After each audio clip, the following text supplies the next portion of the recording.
familiar y comunitaria con un Ateneo, y en esta oportunidad vamos a estar hablando acerca de abuso sexual infantil. Bien, yo soy la doctora Albini, estamos con mi compañera la doctora Agustina Araya y tenemos como invitada a la doctora Matilde Alonso.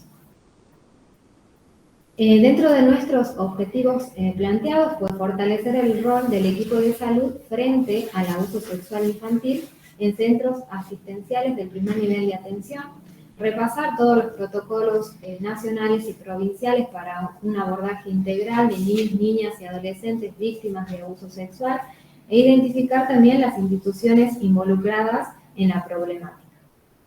Dentro de la bibliografía utilizamos bastante bibliografía, ¿sí? Protocolo para la atención integral de personas víctimas de violaciones sexuales del Ministerio de la Nación, actualización 2021, abusos sexuales y embarazo forzado en la niñez y adolescencia, lineamientos para su abordaje interinstitucional de la UNICEF y EñA por el Ministerio de Salud, Educación y Desarrollo de la Nación del año 2021.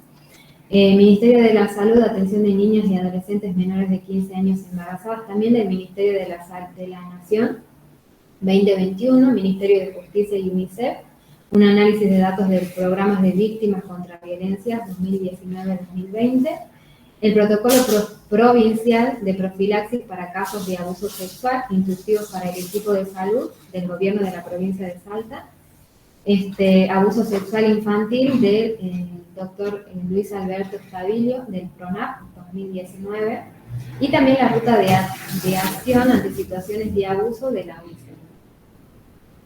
¿Sí? Nosotros nos hemos propuesto en este Ateneo, por un lado, hablar sobre definiciones, datos estadísticos, cuáles son las implicancias legales de estos casos, ¿sí?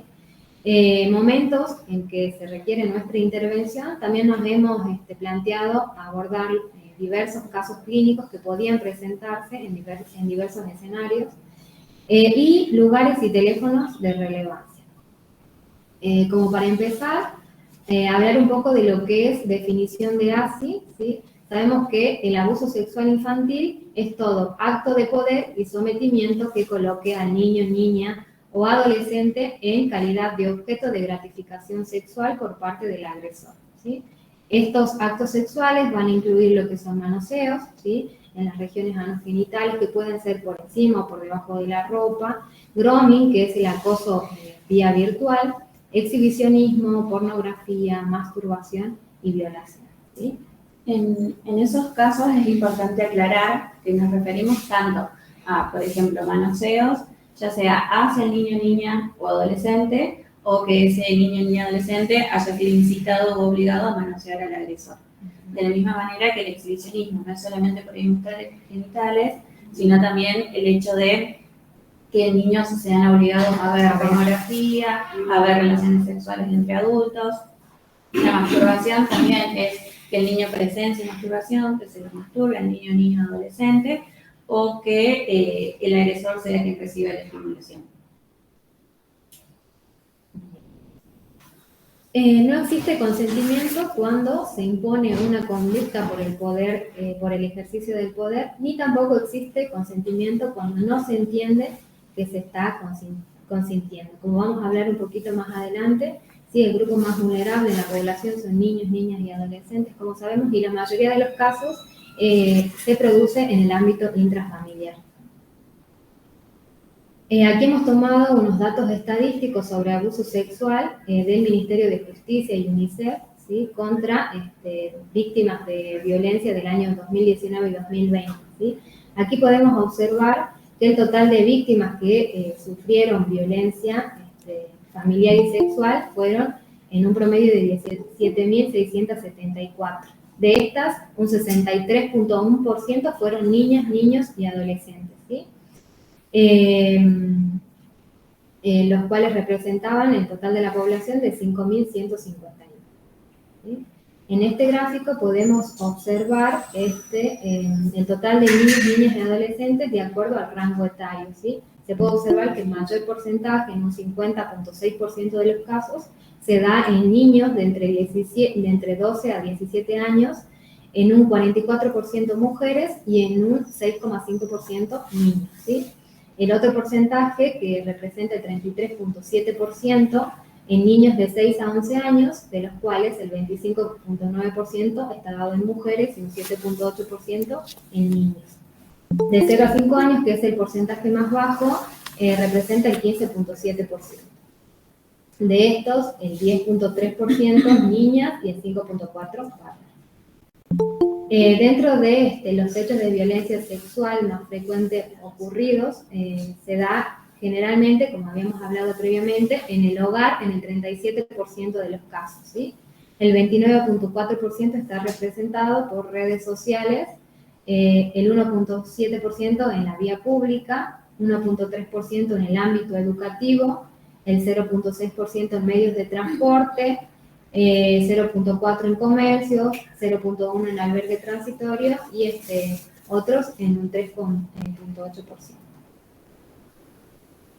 ¿Y qué tipos de violencia son las más frecuentes? Tenemos que es el tocamiento sexual o tentativa en un 29%, violaciones o tentativa en un 17.5%, grooming en un 12.4%, utilización de niños, niñas y adolescentes en pornografía un 7.2%, exhibicionismo, utilización de niños, niñas en prostitución un 0.5%, trata y corrupción 0.3% y otras formas un 9%. Bien, aquí hemos puesto como para iniciar cómo sería el flujo de modelo de atención en personas víctimas de abuso sexual, ¿sí? Sabemos que estos niños, niñas o adolescentes pueden ingresar por una guardia de pediatría, una guardia de tocogineco o por un consultorio externo en un centro de salud, ¿sí? Es importante en estos casos poder identificar si la integridad física del paciente está comprometida, tanto física como psíquica o la vida misma del paciente, ¿sí? Si está comprometida, siempre aplicar todas las medidas de urgencia, atender al paciente de manera urgente, ¿sí? Y estabilizarlos de acuerdo a lo que me demande, digamos, ¿sí? Evaluar la necesidad de protección legal de la víctima y en caso de que no me comprometa la integridad física, psíquica ni la vida del paciente, podemos evaluar derivación y tratamiento si no contamos con todo lo que se requiere para eso, ¿sí? Bien. Inicialmente ahora vamos a presentar 4 casos clínicos hipotéticos que nos planteamos con el objetivo de después, al final de toda esta presentación, que podamos resolver estos 4 casos clínicos que vamos a plantear inicialmente.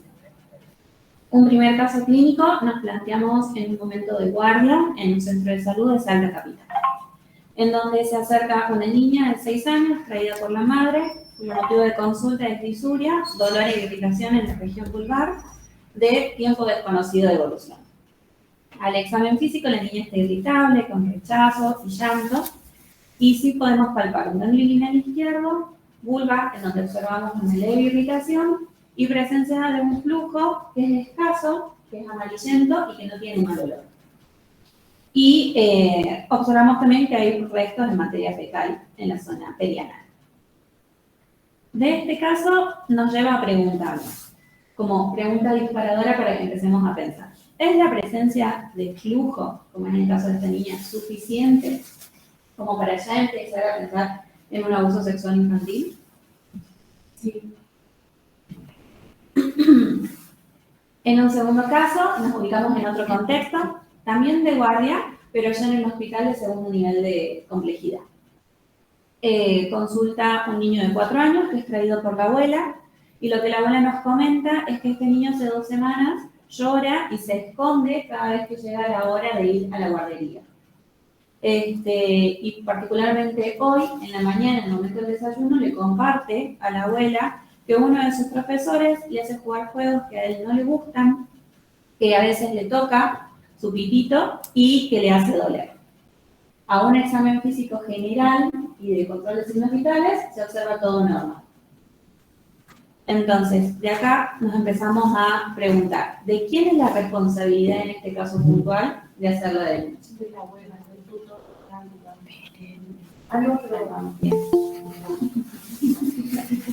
Como tercer caso hipotético que nos proponemos ahora, ella en un contexto de consultorio, seguimos en un hospital de segundo nivel de complejidad y nos consulta una niña de 13 años que acude con la hermana para su primer control prenatal. En lo que es el examen físico, nosotros empezamos a observar que es una niña que es callada, que es introvertida, que en el momento que nosotros le hablamos, ella casi que no responde, y que muchas veces la mira a la hermana en el momento que se le pregunta antes de contestar. En ese examen físico nos encontramos que la edad gestacional por PUM es de 22 semanas, que, bueno, el resto del examen obstétrico es normal, y como examen físico relevante que nos llame la atención, observamos cicatrices de autolesiones antiguas en ambas muñecas. Entonces, en este caso, la pregunta disparadora es, ¿cómo y si corresponde o no en este momento hacer la consejería en opciones a esta adolescente?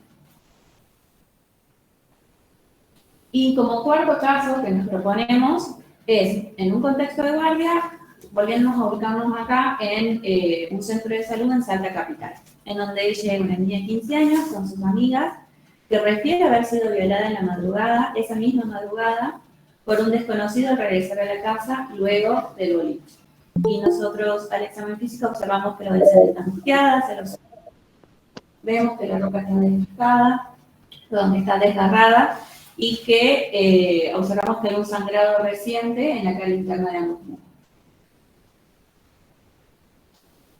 Entonces, en este caso, ¿cuál es nuestro primer paso a seguir con esta adolescente que se acercó en estas condiciones?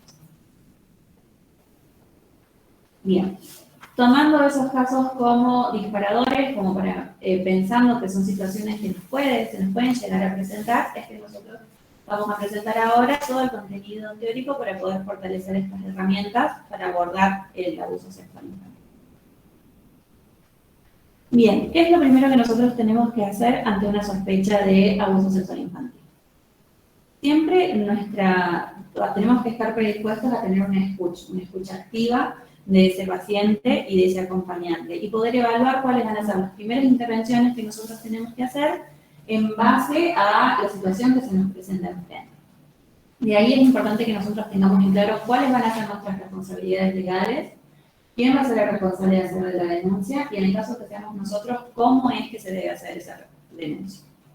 Y tener presente, y más nosotros, que estamos en un primer nivel de atención, la importancia del seguimiento de este paciente una vez resuelto este primer encuentro con este niño, niña o adolescente, y la articulación o derivación a otras especialidades o a otras profesiones para un abordaje integral.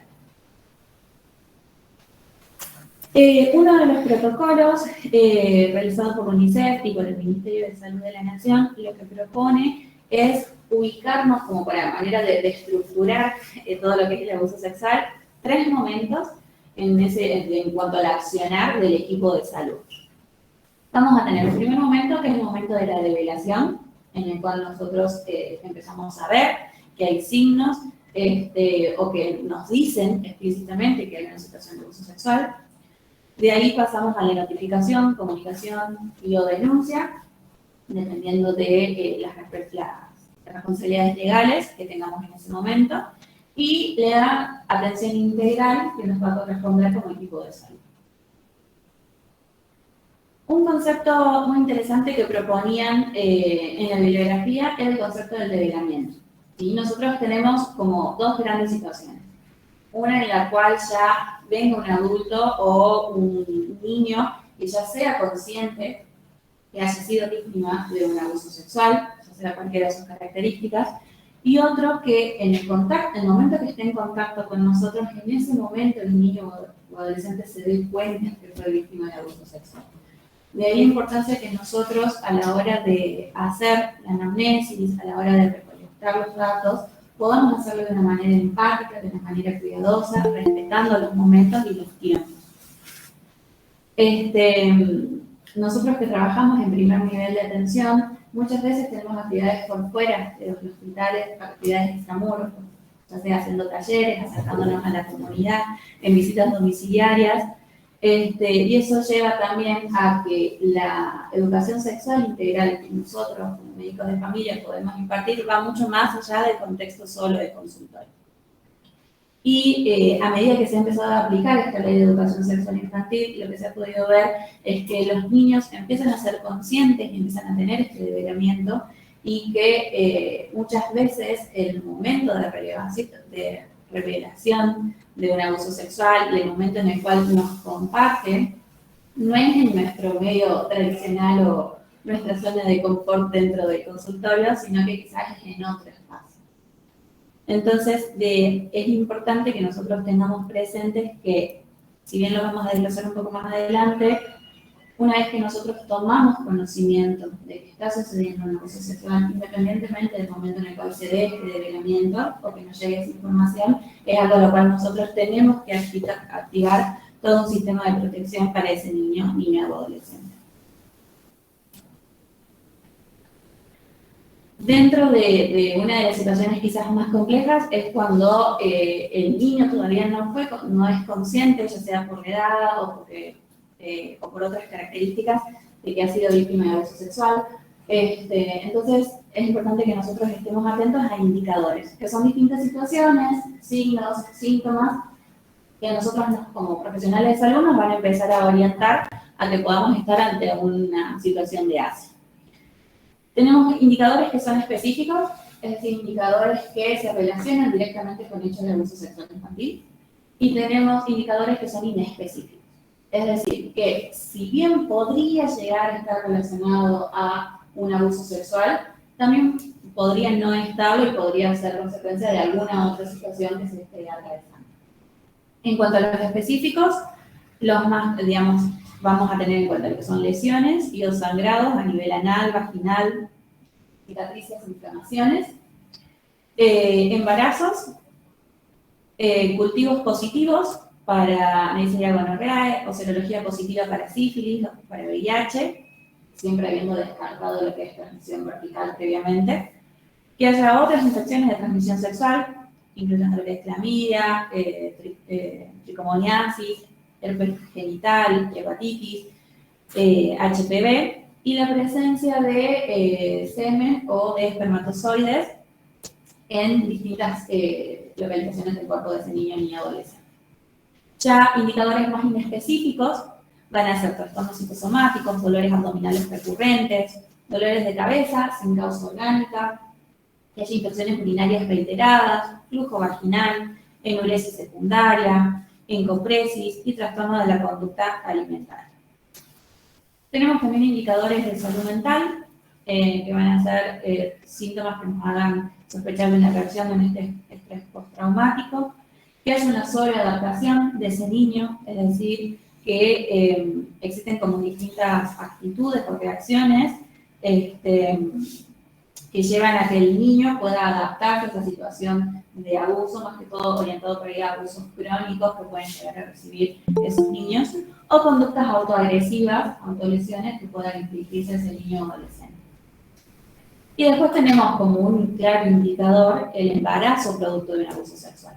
Que nosotros, ¿cuándo vamos a sospechar que un embarazo es producto de un abuso sexual? Cuando estamos ante un niño, una niña o una adolescente embarazada que tenga menos de 15 años, cuando son consultas que son más bien tardías, cuando hay un rechazo al embarazo, cuando se asocia a ataques de pánico, o situaciones de angustia, cuando hay ocultamiento, ambigüedad o contradicciones en cuanto al momento en que uno hace la anamnesis del cogestante, tanto de parte de la niña como del acompañante, cuando hay un rechazo al bebé o dificultades en establecer el vínculo, y cuando tenemos un insistente pedido de darle una adopción durante el embarazo.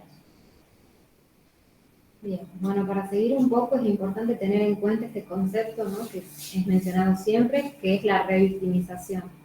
Hablamos de revictimización a la respuesta que da el sistema a la víctima, haciendo que esta persona vuelva a revivir de manera repetida la situación traumática, ¿sí? Los casos más frecuentemente en los que se produce revictimización es cuando se hace declarar a la niña, niño o adolescente varias veces sin ser necesario, ¿sí? O por ahí también cuando se realizan exámenes físicos de manera reiterada. Yo la recibo en un centro de salud, la reviso, la derivo al hospital, se vuelve a revisar, también es revictimizar a la víctima. Bien. Entonces, ¿cómo hacemos para interrogar a esa niña o a ese acompañante sin revictimizarla? Teniendo en cuenta que nosotros tenemos que juntar datos y hacer preguntas para saber si estamos ante un abuso sexual o no. Lo que se propone es intentar dejar por un lado esa curiosidad o esa morbosidad de querer saber los detalles del hecho. Nosotros en sí los datos que necesitamos son concretos y son pocos, ¿sí? Entonces, el cómo nos vamos a dirigir a ese niño va a estar basado más que todo en la edad y en la comprensión que tenga ese niño o adolescente. Siempre vamos a intentar utilizar un lenguaje adaptado, sin utilizar pronombres o términos por ahí que sean ambiguos, sino intentando ser como lo más claro posible. Idealmente lo que se propone es que haya un momento de la anamnesis que sea a solas con el niño, sin la presencia ni de otros niños ni de un adulto, ¿sí? Entendiendo esto de que a veces el momento en el que el niño nos cuenta de que por ahí ha recibido algún abuso puede ser quizás en un taller en la escuela o cuando vamos a una visita domiciliaria, y teniendo en cuenta que también puede ser acompañado por un adolescente, un hermano más grande, un tío, una abuela, un primo. Es importante que hagamos preguntas que sean más bien abiertas, más que todo orientado al tema de no inducir las respuestas, y respetar los tiempos de cada niño, niña y adolescente en el momento que van contando, ¿sí? Darle el tiempo para que piense, darle el tiempo para que vaya respondiendo, y nosotros en ese mismo momento ir analizando también todo este lenguaje no verbal del niño o del adolescente mientras va hablando. En sí, las preguntas van a estar orientadas más que todo a saber si hubo un hecho de abuso sexual y si hay riesgo de inminente para ese niño, ¿sí? Entonces, ejemplos de preguntas van a ser más que todo el cuándo ocurrió, quién fue y si esa persona vive en la casa. Esas serían como 3 preguntas que siempre, digamos, deberíamos hacer en el momento de un abuso sexual. Ahora, también va a ser importante poder hacer una anamnesis al acompañante, esa persona que vino con ese niño o adolescente. Los objetivos van a ser más que todo poder identificar o colectar la información necesaria para saber si estamos ante un ASI y poder definir cuáles van a ser las medidas preventivas que se van a tomar en base a si hay un riesgo inminente o no. Se le va a explicar a este adulto el porqué de estas preguntas, las alternativas que existen, y qué es lo que se espera que él como responsable, como tutor o como acompañante proceda. Va a depender mucho del contexto del cual se dé la revelación, y hay que ser muy cuidadosos y cautos y saber entreleer lo que ese adulto nos está diciendo, porque tenemos que tener presente toda la epidemiología que vimos al principio, en donde tenemos altos valores estadísticos que indican que el espacio, digamos, más frecuente de abuso sexual infantil es el intrafamiliar.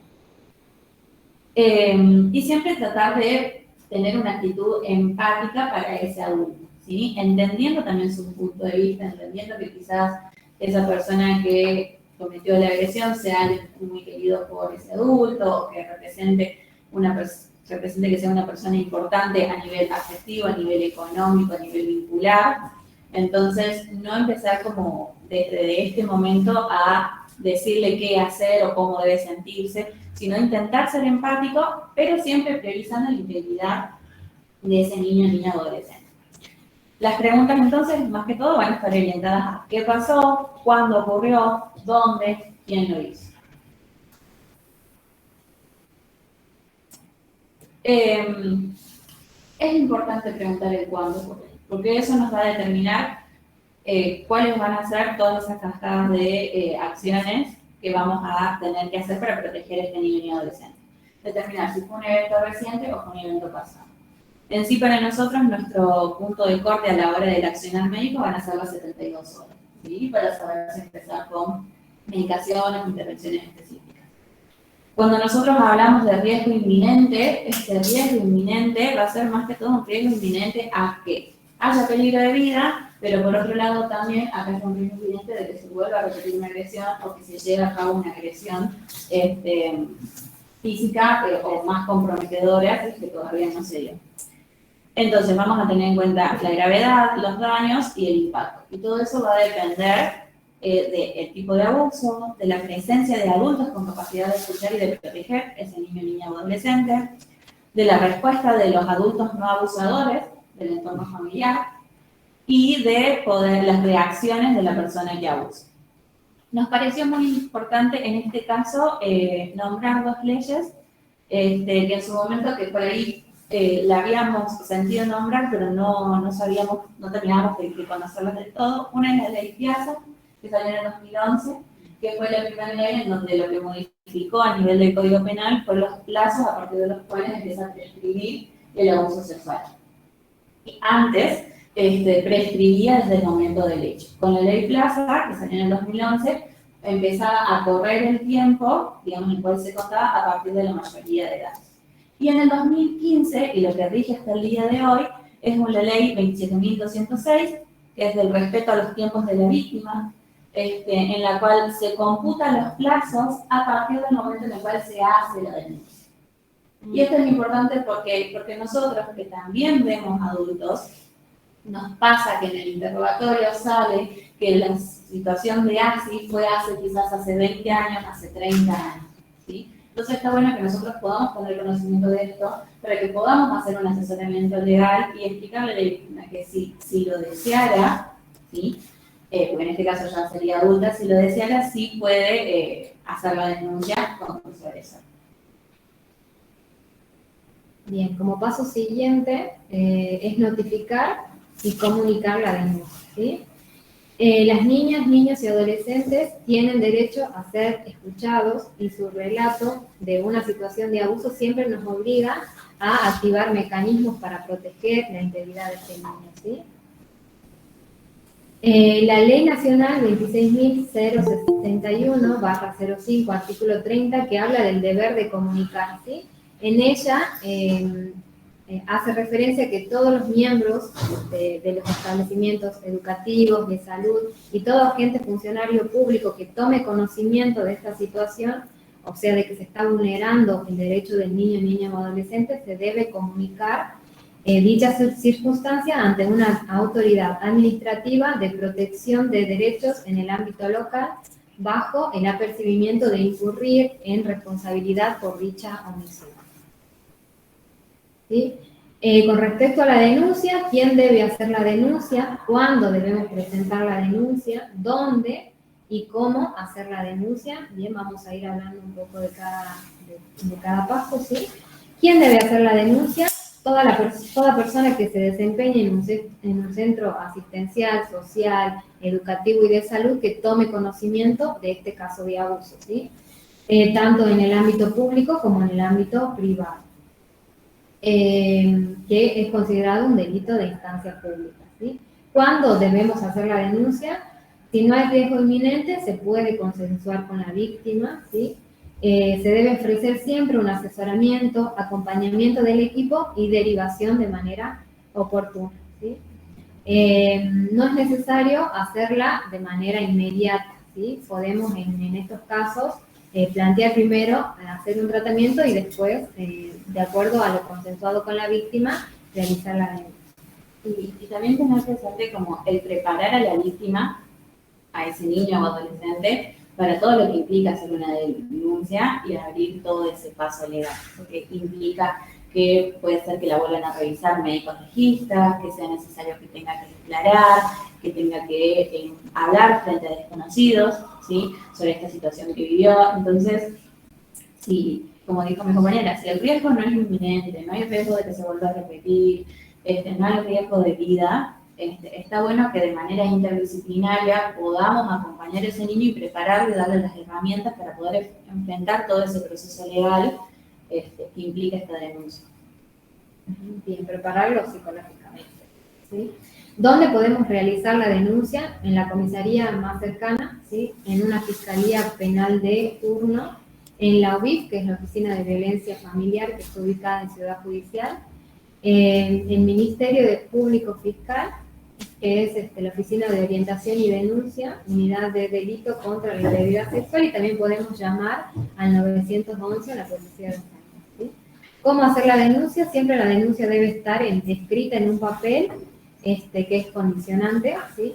Debe tener el título en donde se coloque denuncia de posible abuso sexual contra niño, niña o adolescente. Debe tener la notificación y la firma de un superior en la denuncia, ¿sí? Y cada vez que la presentamos nos deben dar una copia de recibida de la denuncia para protección tanto de nuestra como para la integridad del niño, ¿sí? Y que se lleven a cabo las acciones pertinentes, ¿sí? La fiscalía de turno es quien va a recibir el sumario de la denuncia. Y acá pusimos un poco, un par de ejemplos, ¿sí? Cómo podríamos iniciar la nota. Según el niño, por ejemplo, el abuso habría sucedido en, o bien la conducta de la niña de 14 años es compatible con abuso sexual que había sido cometido por, son ejemplos que podemos utilizar para realizar esta denuncia escrita, ¿sí? Y en la historia clínica, que es importante al momento de llenarla, describir minuciosamente cómo llegó la víctima a nuestro consultorio y todos los pasos que se siguieron, ¿sí? Desde el momento que la recibimos hasta si nosotros, como por ejemplo que trabajamos en un centro de salud, el proceso que se siguió, la derivación, si hubo coordinación previa o no también. En caso de haberse realizado la denuncia, también es importante dejar asentado el número de la denuncia. Bien, con respecto a lo que sería la atención integral, ya veníamos hablando, es como más reforzar un poco de todo lo que venimos hablando, realizar el examen físico minucioso, ¿sí? Si se requiere, si es necesario, como ya hemos hablado, de que evaluar si hay riesgo inminente o si ya viene siendo un abuso crónico, que va a depender si lleva este proceso menos de 72 horas o más, ¿sí? El equipo interdisciplinario, derivaciones referenciadas, si es que no contamos con todo el equipo necesario para llevar a cabo todo el protocolo de acciones que se debe seguir, para también hacer métodos complementarios y posterior seguimiento. En lo que respecta a las derivaciones referenciadas, es importante tener en cuenta que en este caso puntual, que en realidad debería ser, digamos, cada vez que nosotros hacemos una interconsulta o una derivación, pero más que todo en este contexto de abuso sexual, hace referencia a avisar a la persona que va, digamos, de donde nosotros derivemos, para que esté al tanto de que va a recibir este niño o niña adolescente, ¿sí? Y de esa manera, claro, por hacerlo de manera coordinada, dejar asentado nosotros también en la historia clínica con quién se hizo esa coordinación, con quién se habló, a quién se le avisó, y de esa manera también poder asegurarnos de que toda esta activación de mecanismos de protección sigan su curso y estén, digamos, activados para proteger a este niño y adolescente. En lo que respecta al trabajo interdisciplinario, acá entran en juego no solamente un montón de especialistas, sino también otro montón de profesiones, ¿sí? Va a ser importante poder tener en claro dónde vamos a tener disponibles un equipo psicosocial que nos pueda acompañar como parte del equipo de salud para el abordaje de estos casos de abuso sexual, ¿sí? Muchas veces en hospitales de segundo nivel de complejidad se puede contar por ahí con equipo psicosocial, se una psicóloga, a veces psicóloga y trabajadora social.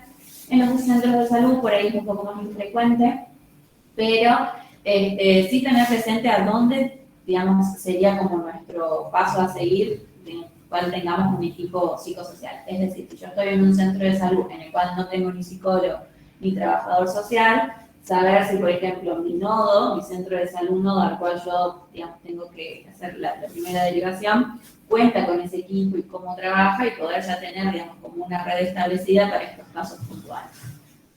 En cuanto a lo que implica el asesoramiento legal, es, por un lado, poder saber a qué profesionales, a qué lugares poder llamar, no solo para que la persona vaya a hacer la denuncia o vaya a hacer el seguimiento, sino también para nosotros poder asesorarnos. Porque si bien ahora, bueno, nosotros buscamos toda la información en el momento de ese caso, muchas veces surgen un montón de dudas. Entonces la idea es que nosotros podamos tener a mano como teléfonos o lugares donde podamos consultar ante situaciones puntuales, ante dudas que tengamos para poder darle como la mejor atención a este niño y adolescente. Vamos a evaluar la necesidad de derivar a otros especialistas, obviamente va a depender por ahí de el tipo de lesiones, el tipo de abuso, el contexto general en el cual se dio. Siempre se recomienda que pueda hacer todo esto abordado como equipo de salud, nunca uno solo. Siempre como equipo de salud con lo que estemos disponibles. Si no hay en el centro de salud, empezar a articular con otros centros de salud, empezar a articular con otras instituciones involucradas en lo que respecta a esta atención, u otros hospitales de otro nivel de mayor nivel de complejidad. Y lo que nombrábamos recién, siempre que se hagan estas derivaciones o estas interconsultas, poder llamar, avisar, está yendo un niño que yo vi con estas características, si se hizo o no la denuncia, qué fue lo que se hizo en el centro de salud, yo la volví a citar para control tal día, y de esa manera ya la persona que la espera del otro lado también tiene herramientas para esperarla de otra manera, y de esa manera poder mejorar esta atención integral. Ahora, yendo un poco a lo que es netamente médico, vamos a tener lo que es el abordaje terapéutico. Dependiendo de, como dijo mi compañera, si el hecho puntual fue hace menos de 72 horas en la gravedad del hecho, nosotros lo primero que tenemos que fijarnos es la estabilización del paciente, ¿sí? Si es un paciente que está compensado dinámicamente, si existen lesiones o no que requieran de tratamiento, y empezar a ofrecer determinados tratamientos para esas lesiones específicas que puedan llegar a haber, pero también hay que tener en cuenta, por un lado, el tema de si tiene menos de 72 horas, poder ofrecer el anticonceptivo de concepción, evaluar el tema de si ya tiene un tiempo y hay una amenorrea, hay un retraso menstrual, poder hacer una consejería en opciones, tener presente cómo aplica acá la ley de interrupción legal del embarazo. Recordemos que lo que es violación es considerado causal, es considerado un causal, por lo cual sería una interrupción legal. Tener conocimiento también sobre poder ofrecerle la opción de adopción en el caso que desee continuar con ese embarazo, y tener presente cuál es la ruta del embarazo adolescente. Y saber que sí es importante que sepamos que existen los kits de post-exposición y tratamiento de otras ITS, que sepamos, por un lado, en qué momento lo tenemos que dar, y segundo, dónde va a estar disponible estos kits para que nosotros podamos ofrecérselo. Idealmente deberían estar en todos los hospitales, segundo nivel de complejidad, tercer nivel de complejidad, y en los centros de salud no, ¿sí? Generalmente en el resto de los centros de salud no se suele contar con esos kits, pero bueno, sí tener presente también si en el centro de salud no va a estar están disponibles estos kits, si se cuentan o no, cómo es necesario articular para que se lo puedan dar, teniendo en cuenta que mientras antes se le administre toda esta medicación, mayor va a ser la efectividad del tratamiento. Y después tenemos el tema de los métodos complementarios. Cuando estamos ante un abuso sexual que es claro, que ha sido reciente, de menos de 72 horas, se le debería pedir estos métodos complementarios. Por un lado, un citobacteriológico, ¿sí? En donde se puede hacer un frotis, se puede hacer un cultivo para determinar si hay enfermedad de transmisión sexual. Se deben pedir serologías, ¿sí? Por un lado, para saber si hay serologías previas, y luego se va a pedir serologías en los seguimientos posteriores. Hepatograma en función renal, porque entendamos recordemos que el tratamiento antirretroviral implica que pueda llegar a haber algún toque hepático, algún toque renal cuando se haga el tratamiento, entonces está bueno tener el conocimiento previo, y ofrecer la posibilidad de hacer un test de embarazo. Eso en cuanto a métodos complementarios. En cuanto al tratamiento de las lesiones agudas, si es un paciente que sufrió una agresión con un alto grado de violencia, siempre es hacer la estabilización del paciente de la manera tradicional, utilizando nuestra mnemotecnia de ABCDE, ¿sí? Asegurarnos que esté hemodinámicamente compensado, que que los signos vitales estén normales, que tenga asegurada la vía aérea, que tenga una buena entrada de aire, que no haya una hemorragia, que no haya una descompensación. Y luego sí apuntar a las lesiones genitales o extragenitales. Acá lo que nosotros queríamos marcar es que es importante que sepamos diferenciar lo que va a ser un examen físico general, simplemente con el objetivo de ver si hay lesiones agudas que requieran tratamiento, al examen médico legal, que va a ser el que va a alentar toda la parte judicial, ¿sí? Nosotros, como médicos de familia, como médicos tratantes, vamos a tener que hacer el examen físico general, ¿sí? Que es más que todo para saber si hay lesiones que requieran en este momento de algún tratamiento, ¿sí? O que puedan llegar a comprometer la vida de manera aguda. Y el examen, entonces, en ese caso, se va a hacer un examen general y se le va a preguntar al niño, niña, adolescente si existe la posibilidad que nos permita revisar los genitales. En el caso que dijera que no, ¿sí? No se lo obliga, no se lo vuelve a insistir, no se lo vuelve a preguntar. Sí se siente en la historia clínica que se hizo el examen general y que no se revisó genitales, ¿sí? Pero siempre con el consentimiento de este niño, siempre vamos a escribir también en historia clínica las lesiones evidentes que hayamos observado y impresiones que hayamos tenido en el momento de contacto con este niño. En lo que respecta a lo que es prevención del embarazo forzado, siempre ofrecer el anticonceptivo de emergencia. En el protocolo de nación del 2021 de atención contra las víctimas de violencia sexual, está detallado cada una de las opciones de anticoncepción de emergencia en base también a la disponibilidad que tengamos. Nosotros lo pusimos ahí en la diapositiva como para que quede disponible después cuando compartamos el Ateneo y el PowerPoint, pero bueno, pueden recurrir a ese ese cuadro para ver bien cuáles van a ser los disponibles. Recordar únicamente que tenemos hormonales y que tenemos los no hormonales. ¿Sí? Recordar también que tenemos el DIU como anticonceptivo de emergencia, que por ahí a veces no está tan difundido, pero que es importante tener en cuenta que la ventaja que tiene el DIU por encima del hormonal es que nos va a dar un plazo de hasta 5 días de efectividad para poder colocarlo desde el hecho de violencia sexual en este caso. Por otro lado, el ofrecer hacer el test de embarazo y siempre hacer la consejería en opción. La consejería tiene que ser completa, ¿sí?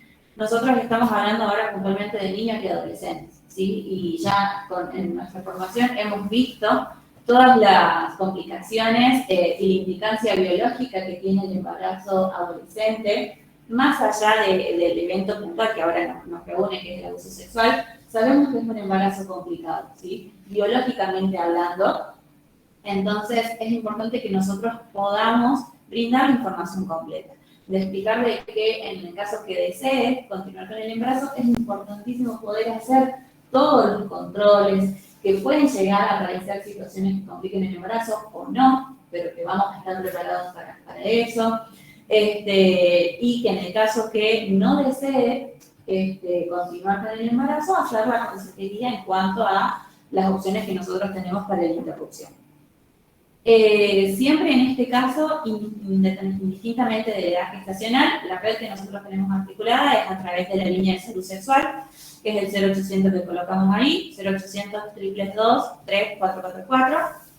Y hablar y nombrar, si bien por ahí, digamos, a veces uno no lo tiene tan en cuenta en cuanto a lo que es la consejería en opciones, es importante que podamos acostumbrarnos a incorporar la opción también de dar en adopción, ¿sí? Si bien acá en general suele ser, los procesos de adopción suelen ser a veces un poco más dificultosos, están todavía necesitando como aceitarse todo ese trámite, no deja de ser, digamos, una opción que es importante que en este caso ese niño o adolescente sepa que está a su disposición.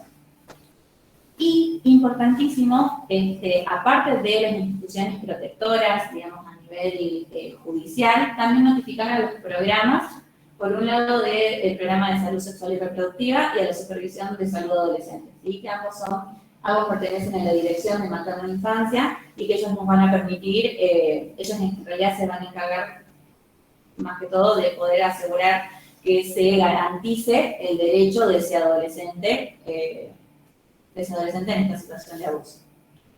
En lo que respecta al tratamiento de ITS, va a estar orientado más que todo a la prevención, recordar que tenemos la profilaxis post-exposición y también tener en cuenta las inmunizaciones, y más que todo en este grupo etario de niños y adolescentes. Es importante que tenga, muchas veces no tienen el esquema completo de la hepatitis B, es importante completarlo, y lo mismo con las toxinas antitetánicas. Nosotros también dejamos acá disponible en el Ateneo el protocolo, gracias, el protocolo de atención que especifica puntualmente las dosis, tanto de los antirretrovirales como de los antibióticos, en base a la edad del niño, niña o adolescente, que bueno, van a tener disponible ya sea en el Ateneo o en el protocolo nacional. Bien, un poco más para repasar todo lo que viene hablando la doctora, ¿sí? De cómo va a ser el abordaje en el caso de niños y adolescentes menores de 15 años, en este caso niñas embarazadas, ¿sí? Primero que nada, realizar la detección del embarazo, ¿sí? Una vez que nosotros ya detectamos embarazo en esta niña, determinar si este embarazo fue producto de un abuso sexual o no, ¿sí? Siempre tener en cuenta el concepto de embarazo forzado, ¿sí? Que hablamos de embarazo forzado cuando una niña menor de 15 años resulta embarazada, ya sea por abuso sexual o consentido, pero que no conoce cuáles serían los riesgos posteriores a esto. Una vez que hacemos esta detección de embarazo, podemos brindarle a la paciente consejería en opciones, como bien ya venía hablando mi compañera, bien, acerca de que tiene opción de realizar interrupción voluntaria del embarazo o una interrupción legal del embarazo en caso de violaciones, ¿sí?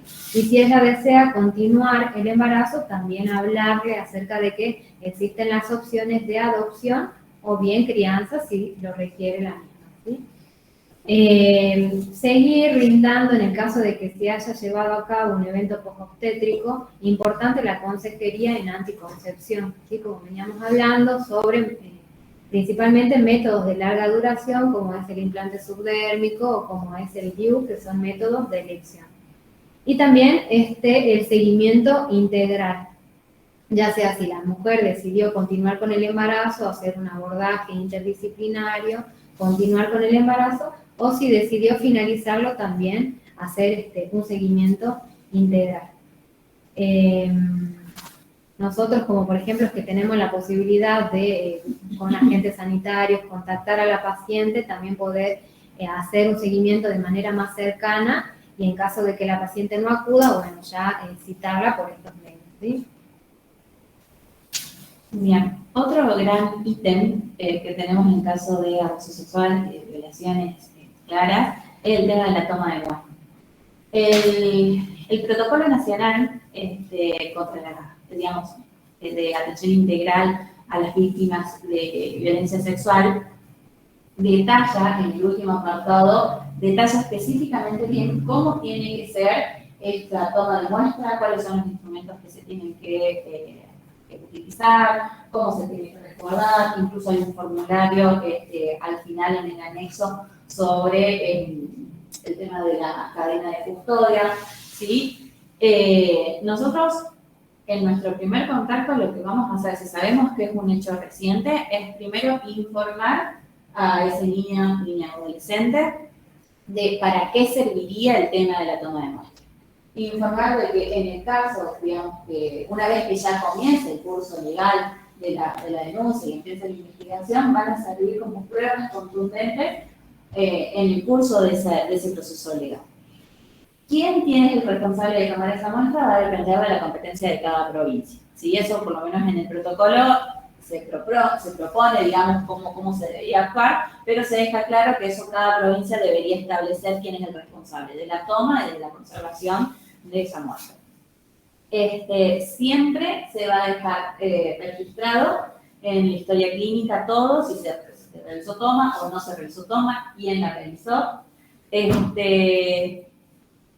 Eso a nivel nacional. A nivel provincial, hoy por hoy lo que correspondería hacer es poder comunicarse con la fiscalía de turno y que ellos sean quienes determinen, luego de que se haya efectuado la denuncia, quién es el médico responsable de hacer la toma de esa muerte.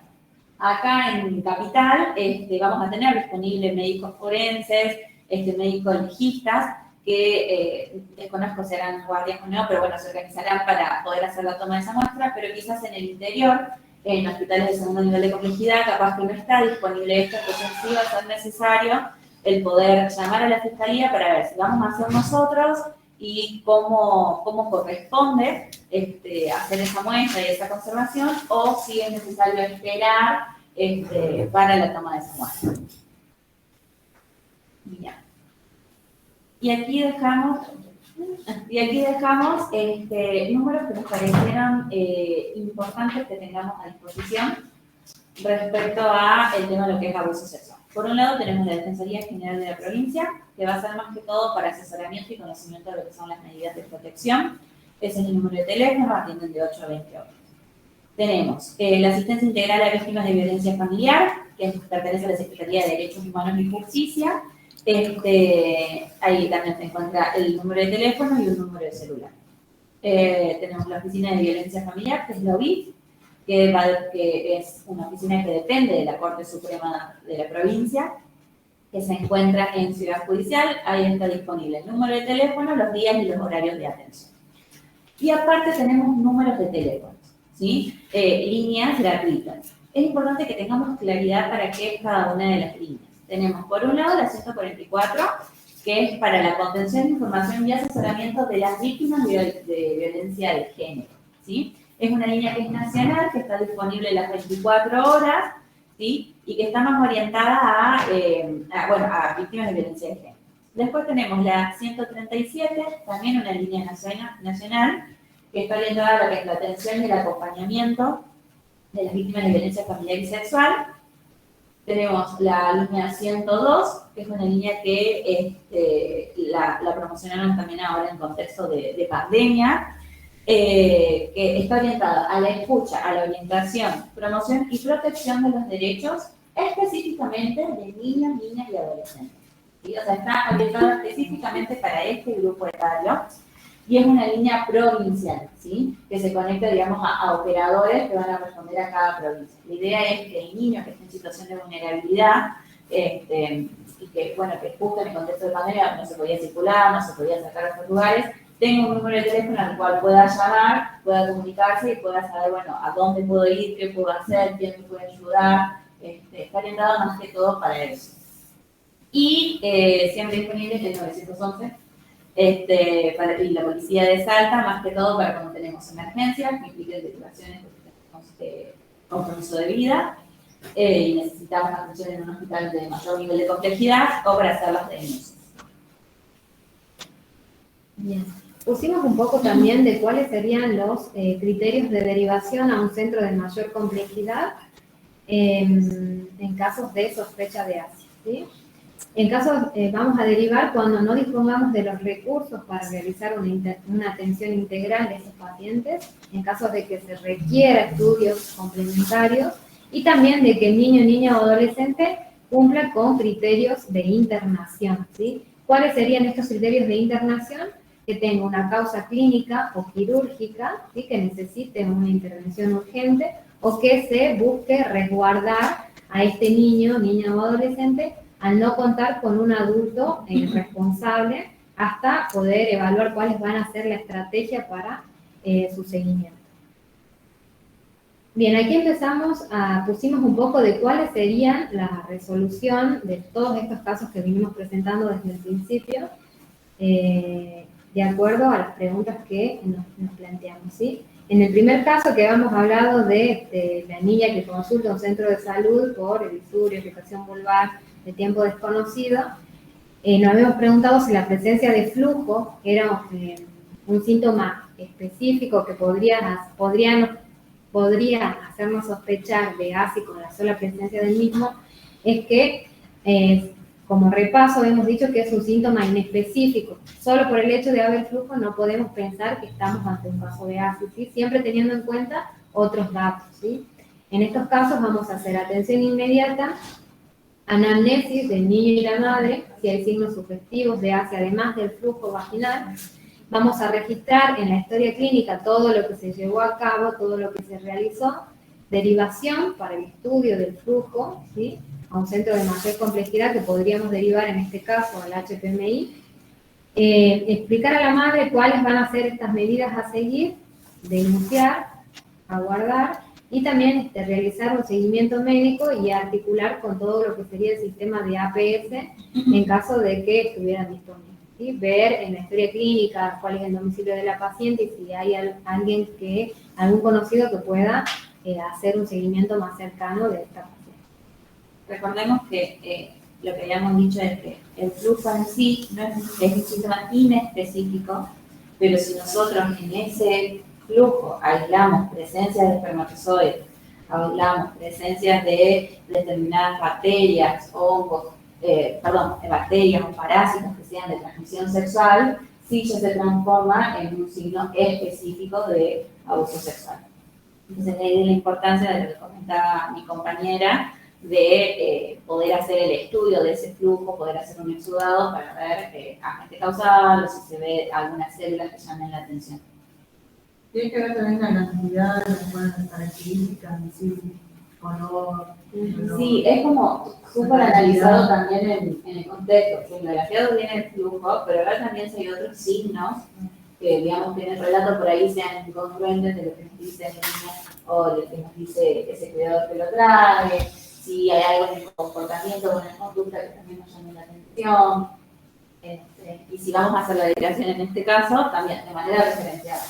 Llamar y decir, bueno, estoy mandando un niño para hacer un exudado, yo ya le dije a mamá, no me queda claro, creo que podría ser, me gustaría que lo hagan, después yo la cito para que yo también vea el resultado. Es como que irlo, digamos, entender, digamos, que en estos casos no es solamente el primer contacto, sino que la importancia es poder hacer después ese seguimiento. Bien, en el segundo caso lo que nos habíamos planteado era de quién podría hacer la denuncia en este caso. Bien. No sé si recuerdan del niño que le había contado a su abuelita que el maestro de educación física le había tocado, y todo eso. Bien, ¿quién podría hacer la denuncia en este caso? La denuncia puede ser radicada por la abuela o la primera persona que toma conocimiento de esta situación, ¿sí? En estos casos vamos a hacer una atención integral, la anamnesis tanto al niño como a la abuela, ¿sí? Determinar si hay riesgo inminente, si es un abuso que es reciente o crónico, que en este caso, como vemos, es un abuso que ya viene siendo crónico, que lleva más de 72 horas, ¿sí? Registrar todo lo obtenido a través de la anamnesis y el examen físico en la historia clínica, notificar a superiores y comunicar al organismo de protección de niños, niñas y adolescentes, haciendo también la denuncia y seguimiento de dicho caso. Y en el tercer caso nos habíamos planteado de esta niña de 13 años que viene para el primer control prenatal, que nosotros por PUM calculábamos 22 semanas de gestación y veíamos que tenía cicatrices y autolesiones antiguas en ambas muñecas. Acá, bueno, tenemos lo que es la ruta de atención para niñas y adolescentes menores de 15 años. Una vez detectado, nosotros lo que vamos a hacer es lo que comentaba mi compañera, poder determinar si es producto de un abuso o no. En primera instancia, nosotros vamos a hacer la atención médica y el correspondiente control prenatal de ese embarazo. En esa primera atención, poder hacer ese primer examen obstétrico, poder determinar si es una FUNC cierta, si es una FUNC confiable, si hay algún otro signo que nos llame la atención al examen físico, hacer una anamnesis a la hermana y a la paciente. Recordar que siempre se intenta recomendar que haya un momento de la anamnesis, de la consulta, en el cual uno puede estar a solas con ese adolescente. Determinar si hay un riesgo inminente o no, hay algo que nos llamaba la atención en cuanto a la conducta de esta niña, que por ahí era retraída, que estaba callada, que la miraba a la hermana, que puede hablar de que haya una presión, una obligación, un sometimiento, o simplemente que haya miedo y que la hermana sea como ese sostén o quien busque apoyo. Entonces, poder estar atentos a otros signos. Hacer la consejería en opciones, en este caso era el primer contacto que tenía con el sistema de salud, entonces poder ofrecer todo lo que habíamos hablado previamente y hacer el registro de la historia clínica, ¿sí? De todo lo anterior. Brindar asesoramiento psicosocial, brindar asesoramiento legal, de todo lo que hablamos hasta acá, y recordar que en los casos anteriores siempre va a ser un trabajo interdisciplinario y poder avisarle al adolescente que va a ser un trabajo interdisciplinario y que te van a consultar y cuál va a ser el objetivo de abordarlo de esta manera integral. Se tiene que hacer la denuncia, y se va a hacer, y junto con esa denuncia, la notificación con los superiores. En este caso puntual estábamos en un hospital de segundo nivel de complejidad, sería ya el gerente. En el caso que estemos en el centro de salud, también el jefe del centro de salud. Si nosotros seguimos en la residencia, también notificar a los referentes de la residencia. Y poder notificar a todos los organismos de protección de salud de los niños, niñas y adolescentes. Y importantísimo poder hacer el seguimiento médico y, como comentaba mi compañera recién, articulando si nos tenemos disponible con agentes sanitarios. Y en el último caso tenemos la adolescente de 15 años que refiere haber sido violada esa misma madrugada por un desconocido al regresar a su casa. Nosotros la vemos angustiada, la vemos nerviosa, con la ropa desgarrada y con signos de sangrado reciente en la cara interna de ambos muslos. En ese caso, nosotros lo primero que tenemos que primar, más allá del hecho de violación en sí, es el hecho de la atención inicial de esa paciente y estabilización de esa paciente. ¿Sí? Una vez que la paciente esté estabilizada, nosotros vamos a activar también después, o paralelamente, toda la cascada de mecanismos de protección. Por un lado, bueno, en este caso sí vamos a evaluar el tema de que está necesitando asistencia a corto plazo, estabilizar a la paciente, hacer el examen físico para determinar cuáles son las necesidades de tratamiento, de intervenciones que va a estar necesitando en ese momento agudo de ese adolescente, ir explicándole a este adolescente paso a paso lo que se le está haciendo, lo que se le va a ir haciendo, lo que se planea ir haciendo. En este caso puntual venía con amigas, ofrecerle a la adolescente poder comunicarse con miembros de su familia, con sus padres o con referentes para que la puedan acompañar en este momento y hacer la derivación a un centro de mayor nivel de complejidad. ¿Sí? Por un lado, porque bueno, en este centro de salud puntual en el cual lo planteamos nosotros no teníamos disponible el kit, entonces para que puedan hacer el kit, para que puedan hacer métodos complementarios, en el caso de ser necesario, según el examen físico que nosotros hagamos, hacer un registro de toda esta historia clínica, brindar un asesoramiento legal, psicosocial, notificar nosotros a los superiores, comunicarnos con los organismos de protección de niños y adolescentes y hacer el seguimiento de esta paciente.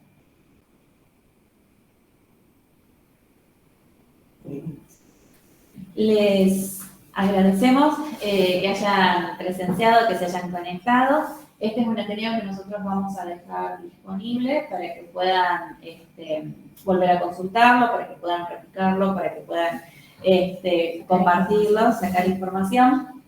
Va a estar disponible ahí también en la primera parte toda la bibliografía que utilizamos.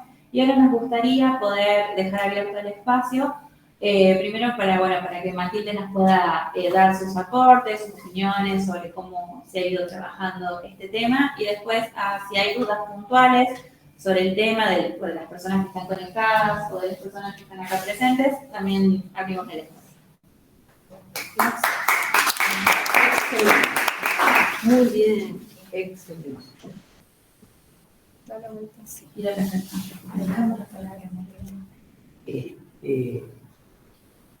La verdad que todo lo que ha sido la explicación de la totalidad del Ateneo está absolutamente complejo, ¿no? Completo.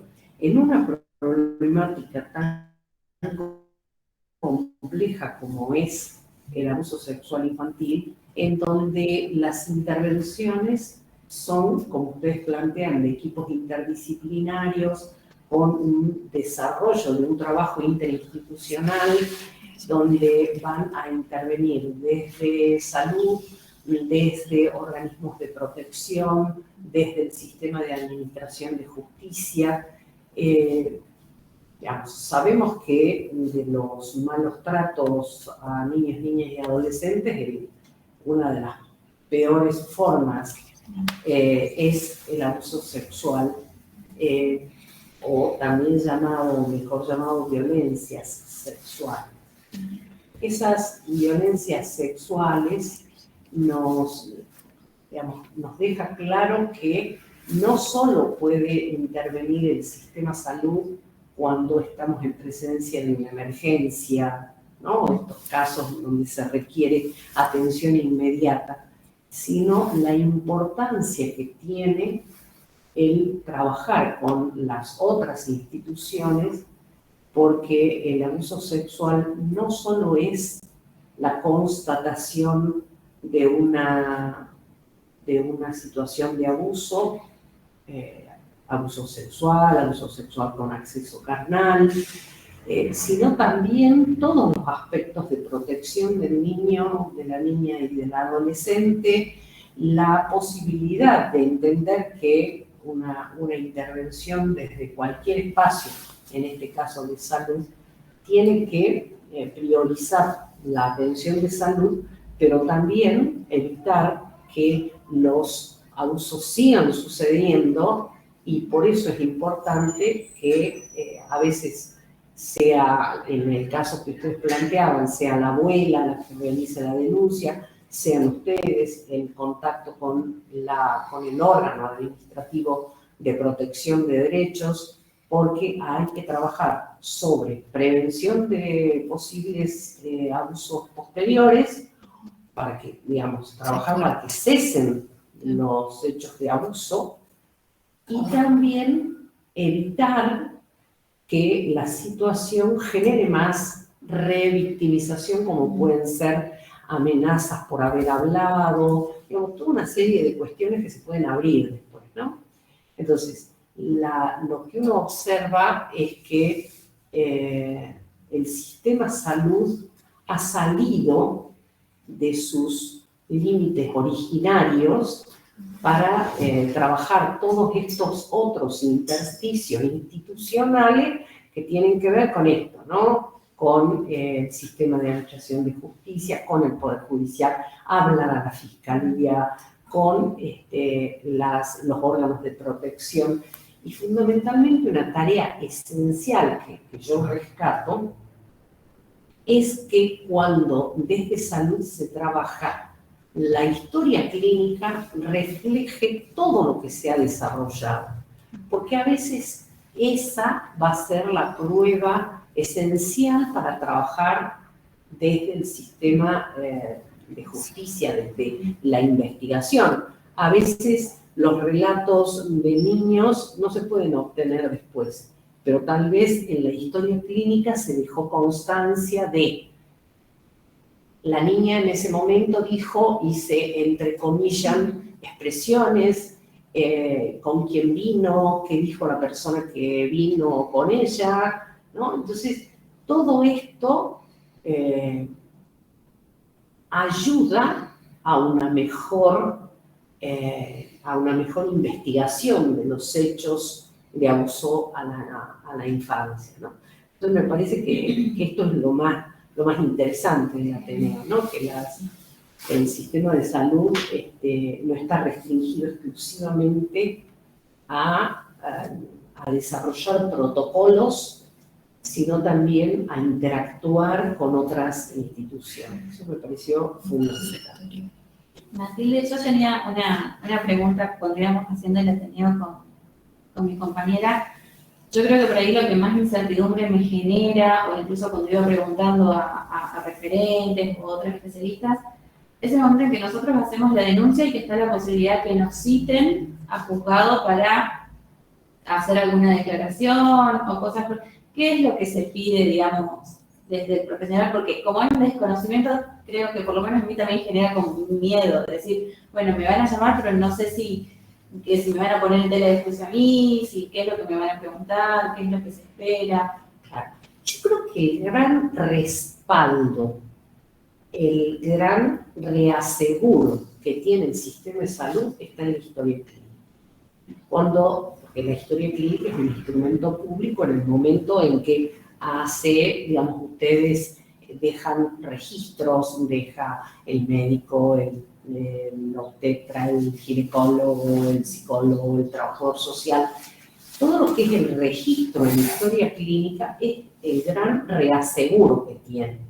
Porque cuando uno, interviene en situaciones como estas y hace informes y los hace completo o envía copia de las historias clínicas para que se investigue en base a esto, generalmente no va a haber necesidad de llamar.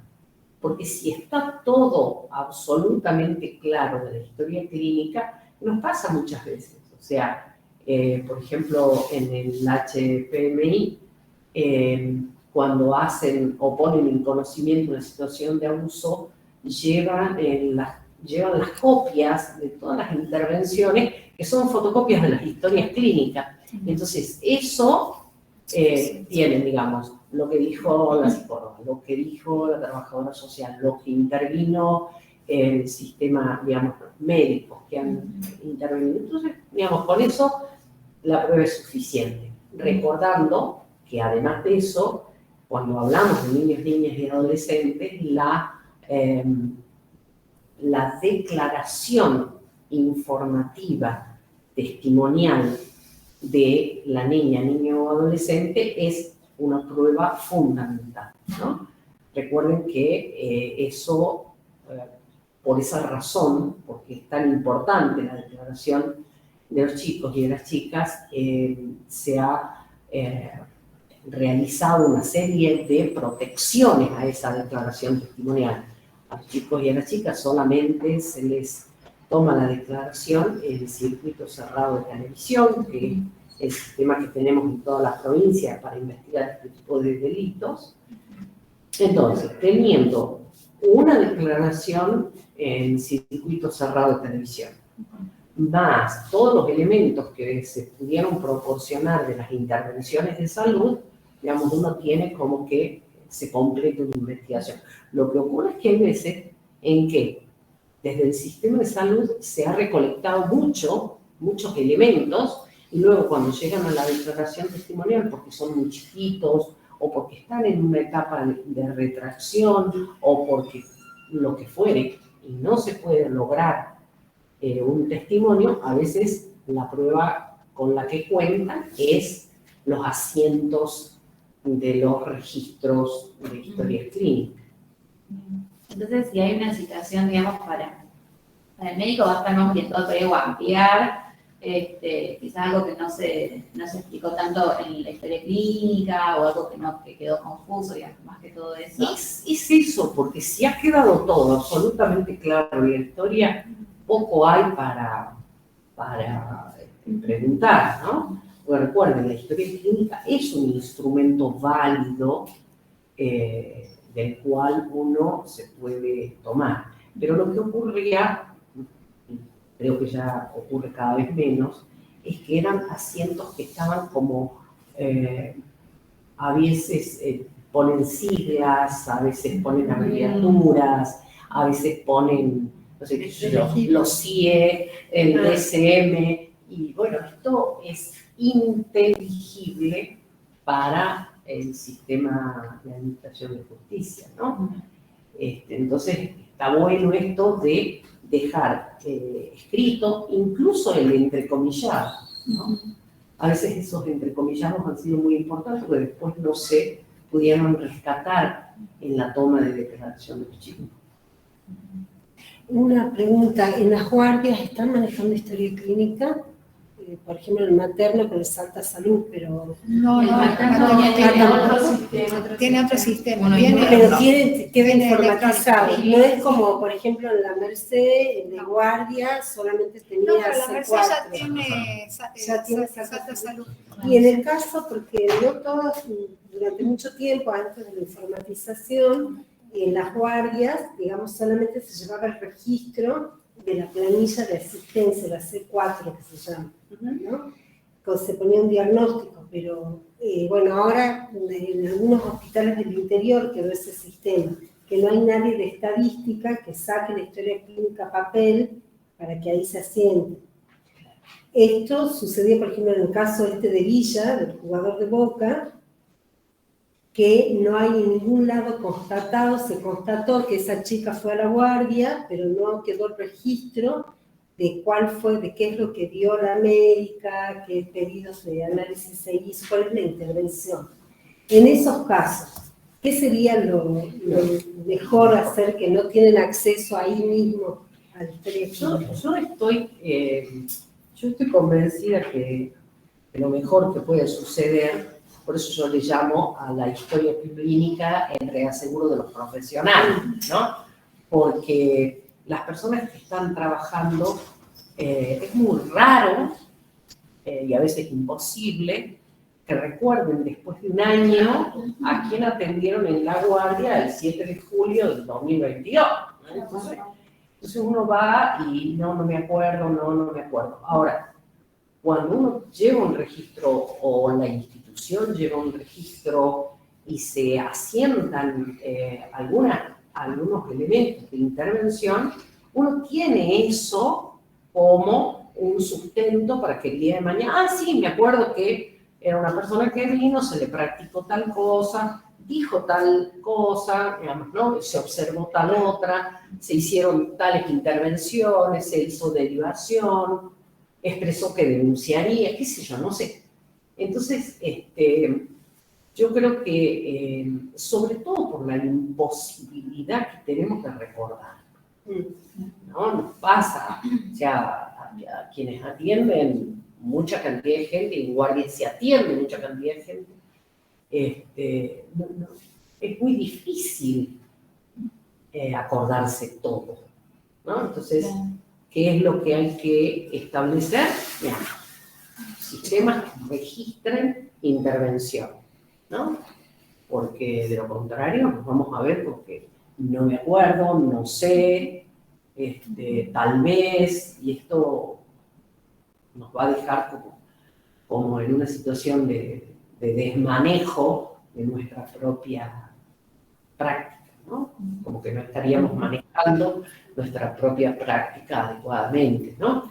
Y en todos los casos, o sea, nosotros en una simple consulta que hacemos, dejamos registrado qué es lo que hicimos, si asesoramos, si orientamos, ¿no? Para que no se nos pase. Por ejemplo, uno de los temas que a mí siempre me ha preocupado cuando se presentan situaciones de abuso dentro de las 72 horas, a mí me parece muy importante que se hagan los test ventana. Los test ventana son, por ejemplo, voy a poner el caso, la niña de Alto La Sierra. En el momento en que la niña llega al hospital, la llevan al hospital, no se hace un test ventana de embarazo. Porque si se hubiera hecho un test de embarazo, salía que estaba embarazada, ya sabemos que ese embarazo no es consecuencia de los abusos de estos 12 criollos, sino de situaciones de abuso también, pero anteriores. Esto por un lado. Los test ventana de HIV, porque si la persona al tiempo de haber sido abusada no tenía HIV y con posterioridad adquiere esta, ¿no? Entonces sabemos que este es el posible elemento que generó esta enfermedad, ¿no? Con HIV, con hepatitis, porque a veces se aplican la anticoncepción, se aplican un montón de cosas, pero nos faltan a veces los test de ventana, que además no son muy costosos, ¿no? Porque, digamos, para saber si la persona está embarazada o para hacer un testeo de lo que fuere, que además nos va a tranquilizar. Cuando salga el resultado, estaba positivo de embarazo, digamos, positivo de embarazo, qué tipo de anticoncepción podemos generar, o si tenemos un positivo de HIV, digamos, qué seguimiento vamos a hacer, y difiere, pero a los efectos legales es muy importante porque, digamos, agrava la situación del delito que ha sido abuso, con acceso carnal, con embarazo, ¿no? Agrava el delito cometido. Otra cosa, perdón, ustedes hablaron en el caso de adolescentes, la posibilidad de acceder a la ILE por causar violación. Pero a ver, en el caso de que haya sido consentida, ya el hecho de ser adolescente es causal, ¿no? Es causal. Sí, eso no estaba tan Causal porque es claro. considerado un embarazo de alto riesgo. Eso no estaba tan claro en el Power, por eso ya por lo menos aclarado. Y bueno, en el caso puntual este que nosotros presentamos era un adolescente Claro. de 13 años. Bueno, por ahí una distinción interesante, o digamos que ustedes desde el ámbito salud tienen otros cortes temporales. Una niña que tiene menos de 13 años, yo no voy a preguntar si consintió. Claro, ahí ya, sí, eso es ya un- está claro. Es un... A digamos, fuego lo tienen grabado. exactamente, ¿no? Ya lo Y es, tienen. y es absolutamente revictimizante hacer esas intervenciones, ¿no? Por la etapa madurativa, por la evolución, por su madurez y demás. Desde el punto de vista legal, no hay forma. Y también, digamos, genera la responsabilidad de la denuncia. En una persona hasta los 13 años, la responsabilidad de la denuncia es absoluta, 100%, ¿no? Por ahí nos ocurre que nosotros decimos, bueno, en el caso de la abuela, por ejemplo. En el caso de la abuela, dice la abuela, bueno, sí, yo hago la denuncia. Bueno, y nosotros ya dejamos registrado, la abuela dice que va a hacer la denuncia. Ahí, ¿nos quedamos tranquilos? No, porque tenemos que decirle a la señora que como tenemos que seguir haciendo un seguimiento, tenemos que seguir trabajando con él, que tenemos que asentar en la historia cuál es el número de denuncia que se haya realizado. Y esto no es que sea un requisito formal de la historia clínica asentar el número de denuncia. Esto es un reaseguro nuestro, porque si la abuela no la hace, lo tenemos que hacer nosotros. ¿Y se puede hacer un seguimiento con ese número de denuncia, a ver en qué estado está o dónde se puede hacer? Con posterioridad en el sistema judicial, las únicas personas que pueden tener acceso son la víctima, sus responsables parentales y en el caso que pongan abogados, querellantes o la defensa, ¿no? Hay seguimientos que son por ahí, qué sé yo, nos ha pasado que hablan desde el sistema, tanto de educación como salud, nos ha pasado que hablan y dicen, yo le dije a la señora Juanita que vaya a hacer la denuncia y ella me dijo que sí la iba a hacer. Y la señora Juanita no la volvimos a encontrar más, no la podemos ubicar, entonces nos llaman y nos preguntan, por la niña María, Juanita, ¿hizo la denuncia? Entonces buscamos, sí. Entonces uno deja constancia. Conforme el informe, o por informe de la Oficina de Orientación y Denuncia, la Juanita hizo la denuncia por el abuso de punto, o del maltrato, ¿no? Porque a veces nos ha pasado esto, porque si sobre nosotros pesa la responsabilidad de la denuncia, no nos podemos quedar tranquilos con que le dije a Juanita que haga la denuncia, ahora no le encuentro a Juanita que haga, ¿no? Hay lugares donde yo puedo informar, o sea, hasta ahí vamos a lograr obtener la información. Entonces la Oficina de Orientación es la que da todos esos datos. ¿Y hay un tiempo límite para hacer esa denuncia en caso de, por ejemplo, esta abuela que supuestamente le iba a hacer la denuncia, no la hizo, yo me quedé con la duda, consulto y no la hizo, no la hice yo por alguna razón, por confiar en la abuela?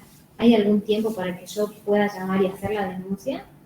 No, tiempos no hay, pero lo que siempre tenemos que tener en cuenta, así como ustedes hablan de los conceptos de emergencia, que es para el ya, y de urgencia, sabemos que los casos de abuso en las infancias, las violencias sexuales en las infancias, todas son urgentes. Ahora, no todas son emergentes, ¿no? Porque, por ejemplo, tenemos un adulto protector, no sé, puede ser la mamá, puede ser la tía, puede ser la abuela, ¿no? Un adulto protector. Y tenemos también un agresor sexual que no convive. Y ese adulto protector va a evitar que esta persona quede nuevamente expuesta a... Bueno, entonces tenemos adulto protector, podemos esperar para hacer la denuncia, pero tenemos que hacerlo. ¿Cuánto es el tiempo? No es que yo tenga que salir corriendo a hacer la denuncia. pero debo hacerla. Porque, no solamente porque ¿por qué no? Porque desde el sistema salud, educación, somos responsables. Porque la única manera de proteger los derechos de los chicos es que existan diversos sistemas protectores, como es la familia, a veces no funciona, la escuela, a veces no funciona, salud, ¿no? Entonces, todos estos sistemas van a estar para proteger a los chicos. Primero, para que cesen los abusos. O sea, no es lo mismo un escenario donde es el padrastro y el padrastro vive y la mamá no es una mamá que esté pudiendo poner fin al abuso, a otro escenario donde es un abuelo que vive en otro lugar y donde hay una mamá o un papá o alguien que va a proteger, ¿no? Entonces, los tiempos de la denuncia tienen que ver también con todos estos elementos, ¿no? Las emergencias, las urgencias que siempre están, pero sobre todo nosotros cuando trabajamos abuso decimos, lo primero es proteger y denunciar, ¿no? Porque, a ver, yo voy a hago la denuncia y me voy tranquila en mi casa, pero la criatura sigue estando en ese lugar. Y si está en ese lugar y no trabajamos para proteger, lo que puede suceder, incluso hasta hechos fatales han sucedido, porque se han hecho denuncias sin sopesar que esta víctima vuelve al mismo lugar. Entonces ahí, digamos, todos esos elementos se tienen que considerar. Matilde, ¿y cómo se encara en el caso que el agresor también sea menor de edad? Bueno, el tema del agresor menor de edad, nosotros sabemos que existe violencia sexual cuando hay una asimetría entre el agresor y la víctima. Generalmente se habla de que tenga 5 o más años, pero cuando hablamos de agresores tenemos que también considerar la edad de ese agresor. Si estamos hablando de agresores sexuales, que no van a dejar de ser agresores sexuales porque sean menores y por más inimputables que sean, cuando son de 16 años para abajo, hablamos de una persona menor de edad absolutamente inimputable. Cuando pensamos en personas de 16 a 18, hay delitos como el abuso simple, en el que también van a ser inimputables, porque son inimputables relativos. Y van a haber delitos como es el abuso sexual con acceso carnal, que eso sí va a ser imputable en la franja 16-17 años, ¿no? Ahora, ahí hay todo un tema que lo tiene que trabajar el equipo interdisciplinario. Pues si estamos hablando, por ejemplo, ¿qué nos pasa? Una criatura de 6 y el agresor sexual es de 8, ¿no? Entonces, uno dice, a ver, bueno, ¿qué estamos viendo acá, no? Estamos viendo que hay una criatura de 6 años que ha sido agredida sexualmente. Pero estamos hablando de un chico de 8 años que está agrediendo y que a su vez tiene que ser atendido. Fuera de su etapa evolutiva, Seguramente es Fue agredido víctima también. Seguramente fue Es víctima. muy probable. Claro, uno dice, pero ¿cómo hacer? Es que tenemos que trabajar con las dos, ¿no? Entonces, hacer una denuncia penal, en este caso de 6 y 8 años, es absolutamente inútil, porque no hay responsabilidad penal en ese chico. En los 8 años, en los 10, en los 12, en los 14. No hay responsabilidad penal. Ahora, claro que tenemos que proteger a esa víctima, porque esa víctima sí lo es. Entonces, ahí está la complejidad del trabajo interdisciplinario, ¿no? Que trabaje la psicología, que trabaje el trabajo social para saber qué es lo que está pasando en el contexto en donde este chico de 8 años que abusa debe estar inmerso en un contexto en donde se está tolerando algunas cuestiones que hay que trabajar, ¿no? Entonces, tampoco, por ejemplo, decir, a ver, el de 8 años un abusador sexual y estigmatizar a ese chico, digamos, tampoco es profesional hacerlo, ¿no? Pero si estamos pensando en personas que ya, digamos, son imputables, 16, 17 años, hay casos en donde es necesario hacer la denuncia, porque para la víctima la denuncia también es reparatoria. Nosotros sabemos que, como decíamos, en el caso de los chicos tenemos que proteger, denunciar para poder reparar, ¿no? Proteger, denunciar para poder reparar. Reparar, restituir derechos, ustedes lo han planteado, ¿no? La restitución de derechos también es la denuncia, ¿no? Si yo le dije algo, esta víctima le dice algo a un adulto y ese adulto no hace nada con lo que dijo, en realidad no es reparatorio, no es restituto de derechos para ese chico, ¿no? Por eso ahí está la fortaleza del trabajo interdisciplinario. Y yo pensaba por ejemplo en una situación puntual, en un hecho de un grupo de adolescentes de entre 14 y 15 años que en una juntada, en estado de ebriedad, se produce una situación de abuso sexual. Y después llega al consultorio y bueno, nos comenta de esa situación. Ahí hacemos la denuncia. La víctima ¿cuántos años tiene? Entre 13 y 15, tanto la víctima como el agresor. Fue en una juntada de amigos que estaban en estado de ebriedad y se vio ese hecho de violencia sexual. Y que por ahí viene el adolescente con otro motivo de consulta y en la anamnesis, en la charla, lo comenta al pasar. Ahí lo que hay que trabajar es con la víctima en relación a si existió una relación, si existió una... A ver, ¿qué es lo que existió ahí?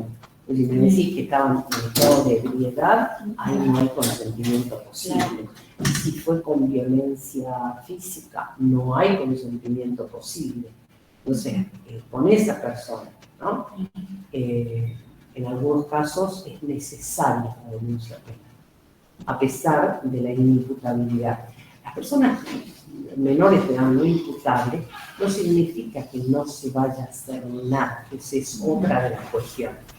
A las personas inimputables no le vamos a imputar un delito y no lo vamos a condenar, pero sí la justicia penal juvenil tiene lo que se llama tratamientos de conducta, porque hay agresiones por parte de personas que son inimputables que hay que trabajar desde otra mirada, que son medidas de protección de derechos, donde habrá que ver qué se hace.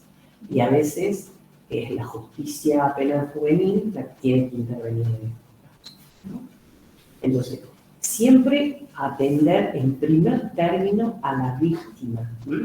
Esto que ustedes planteaban, escuchar, que es una de las más importantes, uno de los más importantes pasos a seguir es la escucha, una escucha activa, integral, sin cortes, sin juzgar, sin condenar, y sin, digamos, uno a veces dice, pero yo no le dije nada, pero la mirada estaba juzgando o condenando a la persona que escuchaba, ¿no? Entonces, una escucha activa, empática, respetuosa, sin cortes, ¿no? Sin juzgamientos, sin preguntas que revictimicen, creo que es lo más importante para comenzar a trabajar. Este caso que nos plantea.